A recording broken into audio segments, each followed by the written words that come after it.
Friends, welcome to my channel learn with Keeru. आज हम penalties के बारे में पढ़ेंगे जो हमारा 29 चैप्टर है इनकम टैक्स बुक में। तो पेनल्टी क्या होती है? देखो, हमें पता है कि जो हमारी गवर्नमेंट है उसने रूल्स रेगुलेशंस बनाए हैं। जब भी हम टैक्स वगैरह पे करते हैं या हमारे पर जो भी टैक्स कैलकुलेशन होती है, हमारी इनकम को जैसे काउंट किया जाता है, तो कोई भी पर्सन है, कोई भी एसएससी है, अगर उन रूल्स रेगुलेशंस को फॉलो नहीं करता तो उसके ऊपर क्या लगा दी जाती है? पेनल्टी लगा दी जाती है। जैसे the income tax act provide for the levy of penalty on the assessee for non compliance of the various provision of the act. मतलब जब वो फॉलो नहीं करता जितने भी रूल्स रेगुलेशन है, प्रोविजंस वगैरह हैं एक्ट के, तो उसके ऊपर क्या लगा दी जाती है? पेनल्टी। फिर बात आती है कि पेनल्टी लगाने के लिए क्या क्या प्रिंसिपल्स हैं। तो ये है discretionary power, quantum of penalties का क्या प्रोसीजर है, और penalty under more than one section. तो देखो, डिस्क्रिशनरी पावर होता है विवेक, मतलब बहुत सोच समझ के पेनल्टी वगैरह लगानी पड़ती है। ठीक है, तो कहता है कि अगर कोई भी हमारा एसएससी है, उसने किसी भी स्टैच्यूरी ऑब्लिगेशन को पूरा नहीं किया, स्टैच्यूरी मतलब जो भी लॉ के अकॉर्डिंग जो भी हमारी जिम्मेवारी वगैरह बनती थी उसको हमने पूरा नहीं किया, ठीक है, तो कहता है कि ये जो अथॉरिटी होती है, फिर जो असेसिंग ऑफिसर होता है, ये उसके डिस्क्रिशन पे, विवेक पे पड़ता है कि वो कैसे हमारे ऊपर चार्जेस लगाएगा, कितनी पेनल्टी लगाएगा।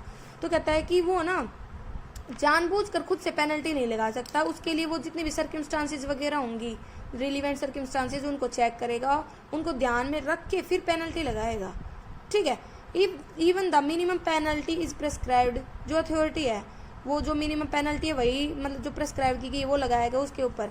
Authority competent to impose the penalty will be justified in ignoring the penalty where there is. देखो, कई बार ये होता है कि भाई हम जैसे टैक्स रिटर्न वगैरह भरने गए और ना कोई गलती से टेक्निकल फॉल्ट हो के कोई अमाउंट गलत डल गई हो या वो फिलअप नहीं हो पाया हो टाइम पर, तो कहता है कि जब टेक्निकल फॉल्ट होता है ना, मतलब जानबूझ के कोई फॉल्ट नहीं किया गया है, तो वो पेनल्टी नहीं लगाई जाती प्रोविजन ऑफ द एक्ट के अकॉर्डिंग। तो ये है डिस्क्रिशनरी पावर। जो हमारा मतलब असेसिंग ऑफिसर होता है वो बहुत ज़्यादा सोच समझ के पेनल्टी लगाता है, सर्कमस्टांसेस को ध्यान में रख के, ऐसे ही अपनी इंटेंशन के अकॉर्डिंग नहीं लगा सकता। क्वांटिटी कितनी होती है पेनल्टी की? मतलब कहता है कि जब भी अथॉरिटी डिसाइड करता है पेनल्टी के बारे में, तो कहता है कि वो कभी भी लेस देन नहीं हो सकती जो भी प्रिस्क्राइब मिनिमम अमाउंट है पेनल्टी की। ठीक है, तो इसके लिए वो क्या देखता है? क्वांटम ऑफ पेनल्टी जो भी जरूरी है लॉ के अकॉर्डिंग, जब उसने डिफॉल्ट किया था, ना कि उस टाइम पे जब असेसमेंट किया गया। देखो, एक होता है असेसमेंट जब आपने टैक्स वगैरह की कैलकुलेशन वगैरह की, और एक होता है डिफॉल्ट। डिफॉल्ट मतलब जब आपने मिस्टेक कर दी फिलअप करने में या कुछ भी लगा लो, तो वो मिस्टेक के टाइम पर जो पेनल्टी है ना वो लगाएगा, ना कि असेसमेंट के टाइम पर। प्रोसीजर क्या है? तो कहता है कि देखो, आपके ऊपर पेनल्टी लगाई जा रही है, तो उससे पहले असेसिंग ऑफिसर है ना, वो एसएससी को क्या देगा? मौका देगा कि भाई एक्सप्लेन कर, रीजन बता। ठीक है, बिना रीजन दिए कोई पेनल्टी नहीं लगाई जा सकती। अगर इनकम टैक्स ऑफिसर है वो 10,000 से ज़्यादा की पेनल्टी लगाता है तो उसे असिस्टेंट कमिश्नर, डिप्टी कमिश्नर की परमिशन लेनी पड़ेगी। अगर 20,000 से ज़्यादा की लगाता है तो अप्रूवल लेना पड़ेगा ज्वाइंट कमिश्नर का। फिर आता है penalty under more than one section. अगर असेसिंग ऑफिसर लगातार गलती करता जा रहा है एसएससी, तो क्या करेगा असेसिंग ऑफिसर? उसके अंदर एक से ज़्यादा सेक्शन के अंदर पेनल्टी लगाता है। अब आते कौन कौन से आइटम है जो हमारे पेनल्टी के अंतर्गत आते हैं, तो इनको हम अलग अलग पार्ट्स में पढ़ेंगे। ठीक है, तो देखो, penalty on tax in default. एक तो आपने टैक्स पे करने में डिफॉल्ट कर दिया, गड़बड़ कर दी, मिस्टेक कर दी, तो पेनल्टी लगेगी। When an assessing fail to pay tax on self assessment, खुद से किया हो या से डिमांड जब आई थी तब, ही शैल बी लायबल टू पे बाय वे ऑफ पेनल्टी। तो वो लायबल होगा पेनल्टी के थ्रू पे करने पर such amount as the assessing officer may direct, जो असेसिंग ऑफिसर उसके वो बताएगा। ठीक है, और लगा लो वो बार बार डिफॉल्ट करता रहता है तो पेनल्टी भी टाइम टू टाइम बढ़ती जाती है, और कितनी हो जाती है? जितनी अमाउंट एरर में, जितना टैक्स बनता है उसके अकॉर्डिंग। ठीक है, इसके बाद आता है penalty for under reporting and miss reporting of income. Under reporting होती है कम बताना। जैसे आपकी इनकम थी 10 लाख रुपए और आप बता रहे हो 2.5 लाख रुपए, 2 लाख रुपए, 5 लाख, मतलब कम बता रहे हो जितनी आपकी इनकम थी। और मिस रिपोर्टिंग होता है कि झूठ वगैरह बोल देना, अपने प्रॉफिट को लॉस दिखा देना, मिस रिपोर्ट करना, झूठ वगैरह। तो कहता है कि पेनल्टी लगाएगा कौन? तो कोई भी असेसिंग ऑफिसर है और द प्रिंसिपल कमिश्नर वो पेनल्टी लगा सकता है अंडर रिपोर्टिंग और मिस रिपोर्टिंग के लिए। अब बात आती है अंडर रिपोर्टिंग इनकम में आप कौन कौन सी इनकम को कंप्यूट करेंगे, मतलब कौन सी इनकम अंडर रिपोर्ट बोली जाएगी।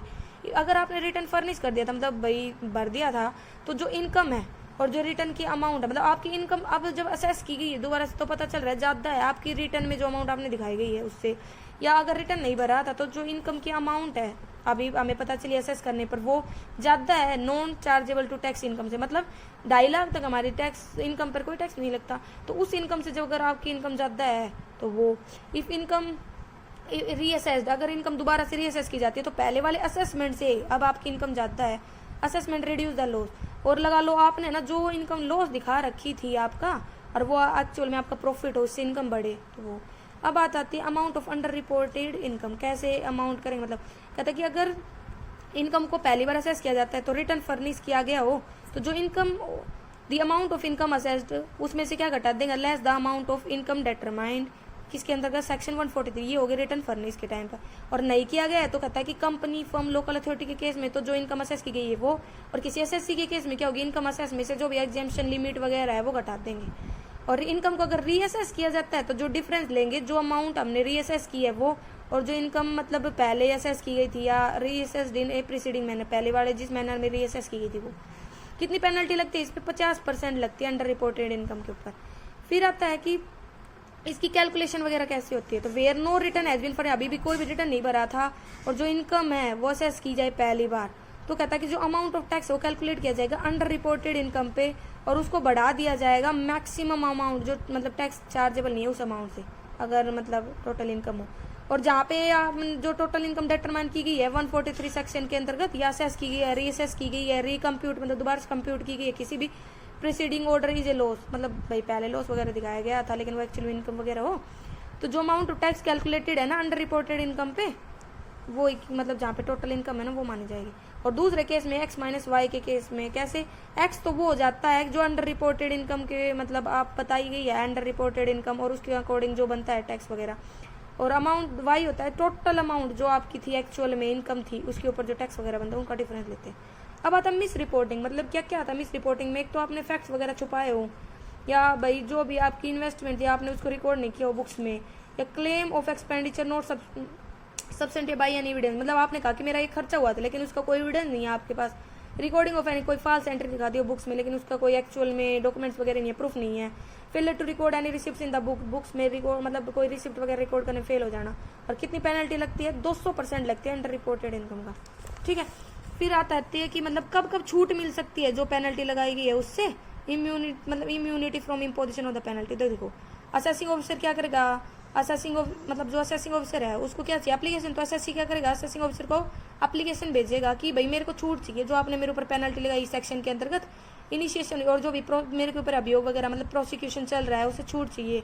ठीक है, तो वो क्या देखेगा कि जो टैक्स है इंटरेस्ट पे किया गया था वो उस डेट से मतलब जो पीरियड बताया गया था और नोटिस में या डिमांड में उससे पहले ही पे कर दिया गया मतलब उस पीरियड के अंतर्गत। और no appeal against the order mention, और इस सेक्शन के अंदर कोई अपील वगैरह अभी तक नहीं की गई थी। An application shall be made within 1 month, और है ना 1 महीने के अंतर्गत एप्लीकेशन भेज देनी चाहिए जब ऑर्डर आया था पेमेंट वगैरह करने के लिए। और असेसिंग ऑप्शन में एक ग्रांट इम्यूनिटी दे सकता है जहाँ पे जो प्रोसीडिंग वगैरह है पेनल्टी के लिए for miss reporting of income under से, वो भी मतलब अभी स्टार्ट नहीं हुई है, मतलब जैसे भी आपके ऊपर पेनल्टी लगानी थी जो भी कार्रवाई करनी थी वो अभी स्टार्ट ही नहीं हुई है तो भी आपको छूट मिल सकती है आपके पेनल्टी से। जो असेसिंग ऑफिसर है 1 महीने के अंतर्गत from the end of the month जिसमें एप्लीकेशन रिसीव हुई थी उसको एप्लीकेशन को एक्सेप्ट भी कर सकता है रिजेक्ट भी कर सकता है, वो असेसिंग ऑफिसर के ऊपर डिपेंड करता है कि वो एप्लीकेशन को एक्सेप्ट करेगा रिजेक्ट करेगा। ठीक है, लेकिन वो रिजेक्ट करने से पहले एसएससी को ना क्या मौका देगा कि तू अपना पक्ष प्रेजेंट कर। The order made under section 4 shall be final where the assessing officer has accepted the application, और जो ऑर्डर है ना फाइनल होगा जहाँ पे जो असेसिंग ऑफिसर है वो एप्लीकेशन को एक्सेप्ट करता है। फेलियर टू मेंटेन और रिटर्न, भाई जो बुक्स वगैरह बताई गई हैं डॉक्यूमेंट वगैरह उनको मेंटेन नहीं करता है तो उसके ऊपर सेक्शन 44A के अंतर्गत 25,000 तक की पेनल्टी लगती है। और पेनल्टी वेयर सर्च वगैरह की गई और आपकी ऐसी इनकम पता चल गई जो आपने डिस्क्लोज ही नहीं की थी तो उसके ऊपर टैक्स लगेगा कितना, 10% ऑफ अनडिस्क्लोज इनकम। ठीक है, लेकिन किन किन केसेस में नहीं लगती, जैसे भाई जो असेसी है उसने खुद ही बता दिया हो कि भाई हाँ ये इनकम मैंने छुपाई थी, एडमिट कर लिया और ये बता दिया कैसे कैसे छुपाई थी, और वो फिर उस इनकम पे वो टैक्स वगैरह भी पे करते हैं इंटरेस्ट के साथ, तो उसके ऊपर एक्स्ट्रा कोई पेनल्टी वगैरह नहीं लगती है। इससे आगे हम हमारे नेक्स्ट पार्ट में पढ़ेंगे। Thank you, like subscribe and share.